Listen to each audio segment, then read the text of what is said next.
اب میں ذرا ایجوکیشن پہ آؤں گا. ہمیشہ ایک سوال پوچھا جاتا رہا کہ آج کے وقت میں نئے سکولز کچھ کھلے کچھ بند ہوئے, کچھ سرویز بتاتے ہیں, اور لیٹسٹ UDISC کے ڈیٹا کو جب ہم نے انالائز کیا تو پتا چلا کہ 4000 پلس سکولز بند بھی کرنے پڑے یا مرج کرنے پڑے الگ الگ جگہوں پر.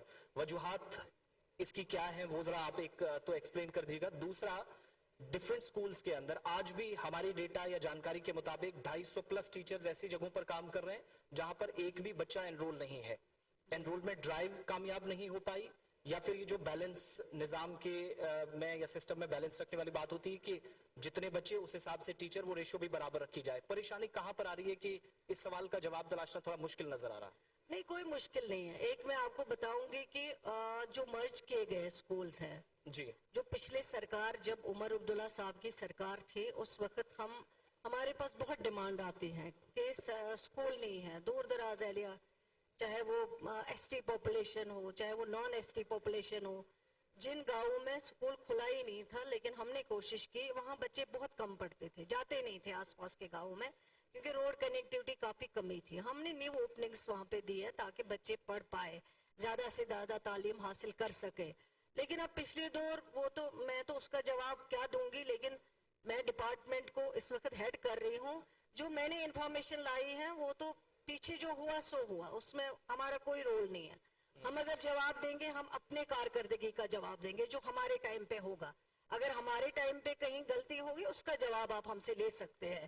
لیکن پھر بھی میں آپ کی جانکاری کے لیے بتاؤں گی کہ یہ جو کچھ سکولز بہت بڑی تعداد میں 4000 کچھ جن کو مرج کیا گیا ہے, وہ بلڈنگ ضائع کی گئی ہیں, بلڈنگ کو چھوڑ دیا گیا ہے, کوئی پراپر پلاننگ نہیں ہوئی ہے, اٹھا کے سکول دوسرے سکول میں ڈال دیا ہے. وہاں کتنی اکوموڈیشن آپ کے پاس اویلیبل ہے, کتنی نہیں ہے, رومز آپ کے پاس ہیں, فیسلٹی آپ کے پاس, اس چیز کو بالکل دیکھا نہیں گیا. آنند فانند یہ فیصلہ لیا گیا اور میں کہتی ہوں غلط فیصلہ ہے. اگر ڈپارٹمنٹ نے اتنا پیسہ خرچ کیا ہوا آلریڈی, ایک بلڈنگ بنائی, اس کے اندر فیسلٹی رکھی, ایک سکول دیا, ٹیچر رکھے, بچے آتے ہیں تعلیم حاصل کرتے ہیں, تو آپ نے اس کو بند کر کے کہیں اور مرج کر دیا, یہ غلط بات ہے, یہ چیز نہیں ہونی چاہیے. لیکن جو ہوا سو ہوا, اس کو میں اب کیا جواب, لیکن اس کو ٹھیک کرنے کے لیے میں نے آلریڈی ڈپارٹمنٹ کو ہدایت دی ہوئی ہے, دونوں ڈائریکٹرز کو, director Jammu and director Kashmir also. میں نے کہا ہے مجھے بتاؤ کہ کتنا رول تھا ان سکولوں میں کام جس کی وجہ سے یہ بند کرنے پڑے, اور جہاں رول اچھا تھا وہ سکول کیوں بند ہوئے. وہ بند نہیں ہونے چاہیے. اس میں ہم کر رہے ہیں سوچ وچار, اور آگے انشاءاللہ اس کو جو ہے دیکھا جائے گا. ایجوکیشن میں, کیونکہ ایجوکیشن کو اور ہیلتھ کو جو ہے پولیٹکس سے باہر رکھنا چاہیے. یہ ایسی چیزیں نہیں ہیں جو آپ پولیٹکس سے جوڑو گے.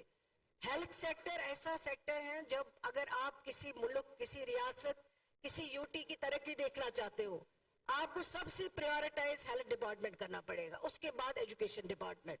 ایجوکیشن ڈپارٹمنٹ کی بات میں کروں گی. جب شروع میں ہم نے سرکار سنبھالی عمر عبداللہ صاحب کی قیادت میں, جو ایکیڈمک سیشن جس کی وجہ سے بہت پریشان تھے, پیرنٹس تھے, بچے تھے پریشان کہ ہمارا ٹائم ضائع ہوتا ہے. میں مبارکباد دینا چاہوں گی چیف منسٹر صاحب کو جنہوں نے اتنا کنسرن دکھایا, اور کچھ ہی دن, میں سمجھتی ہوں 1 ہفتے کے بعد ہی انہوں نے مجھے بلایا, ڈپارٹمنٹ کے لوگوں کو ہم نے بلایا, جو سیکریٹریز ہیں, ہم نے ایک پرپوزل بنایا جس کو کیبنٹ میں لیا.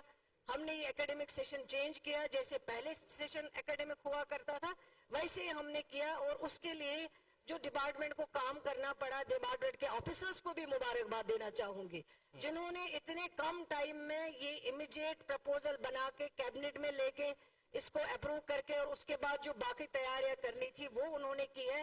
ایجوکیشن سیکٹر ہمارے لیے بہت امپورٹنٹ سیکٹر ہے, اس پہ ہم کام کر رہے ہیں, جتنا کام ہو سکا, جتنا آگے کرنا ہے وہ بھی کریں گے.